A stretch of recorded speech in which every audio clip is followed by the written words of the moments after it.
Chapter 15, Chowder.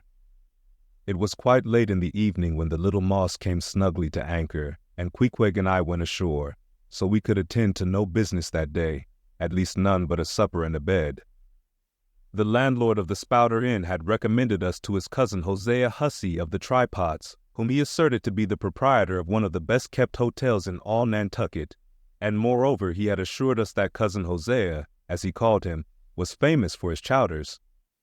In short, he plainly hinted that we could not possibly do better than try pot luck at the Tripods. But the directions he had given us about keeping a yellow warehouse on our starboard hand till we opened a white church to the larboard, and then keeping that on the larboard hand till we made a corner 3 points to the starboard, and that done, then asked the first man we met where the place was. These crooked directions of his very much puzzled us at first, especially as, at the outset, Queequeg insisted that the yellow warehouse, our first point of departure, must be left on the larboard hand, whereas I had understood Peter Coffin to say it was on the starboard. However, by dint of beating about a little in the dark, and now and then knocking up a peaceable inhabitant to inquire the way, we at last came to something which there was no mistaking. 2 enormous wooden pots painted black and suspended by asses' ears swung from the cross trees of an old topmast planted in front of an old doorway. The horns of the cross trees were sawed off on the other side, so that this old topmast looked not a little like a gallows. Perhaps I was oversensitive to such impressions at the time, but I could not help staring at this gallows with a vague misgiving. A sort of crick was in my neck as I gazed up to the 2 remaining horns. Yes, 2 of them, one for Queequeg and one for me. It's ominous, thinks I. A coffin my innkeeper upon landing in my first whaling port, tombstone staring at me in the whaleman's chapel, and here a gallows, and a pair of prodigious black pots too. Are these last throwing out oblique hints touching Topit? I was called from these reflections by the sight of a freckled woman with yellow hair and a yellow gown, standing in the porch of the inn, under a dull red lamp swinging there, that looked much like an injured eye, and carrying on a brisk scolding with a man in a purple woolen shirt.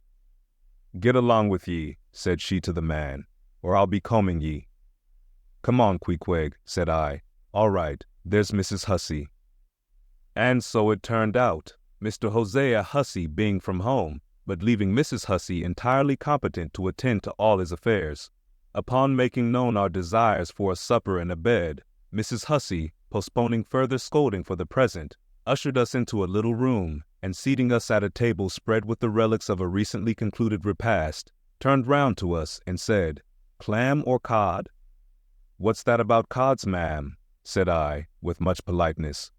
"Clam or cod?" she repeated. "A clam for supper? A cold clam? Is that what you mean, Mrs. Hussey?" says I. "But that's a rather cold and clammy reception in the winter time, ain't it, Mrs. Hussey?" But being in a great hurry to resume scolding the man in the purple shirt, who was waiting for it in the entry, and seeming to hear nothing but the word clam, Mrs. Hussey hurried towards an open door leading to the kitchen, and, bawling out, "Clam for 2," disappeared. "Queequeg," said I, "do you think that we can make out a supper for us both on 1 clam?" However, a warm, savory steam from the kitchen served to belie the apparently cheerless prospect before us. But when that smoking chowder came in, the mystery was delightfully explained. Oh, sweet friends, hearken to me. It was made of small, juicy clams, scarcely bigger than hazelnuts, mixed with pounded ship biscuit and salted pork cut up into little flakes, the whole enriched with butter and plentifully seasoned with pepper and salt. Our appetites being sharpened by the frosty voyage, and in particular, Queequeg seeing his favorite fishing food before him, and the chowder being surpassingly excellent, we dispatched it with great expedition, when leaning back a moment and bethinking me of Mrs. Hussey's clam and cod announcement, I thought I would try a little experiment.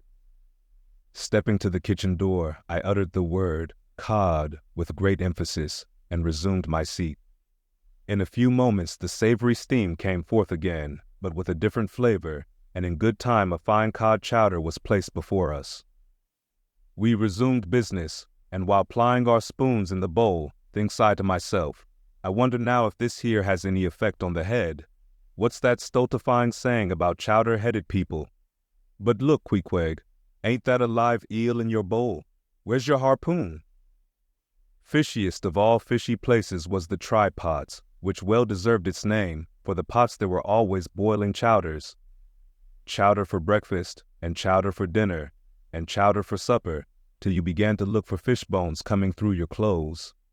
The area before the house was paved with clamshells.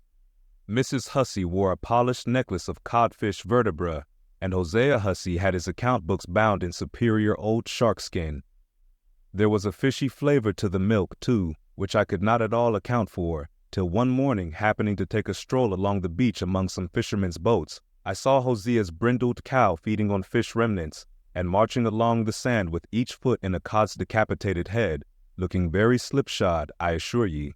Supper concluded, we received a lamp and directions from Mrs. Hussey concerning the nearest way to bed, but as Queequeg was about to precede me up the stairs, the lady reached forth her arm and demanded his harpoon. She allowed no harpoon in her chambers. Why not? Said I. Every true whaleman sleeps with his harpoon, but why not?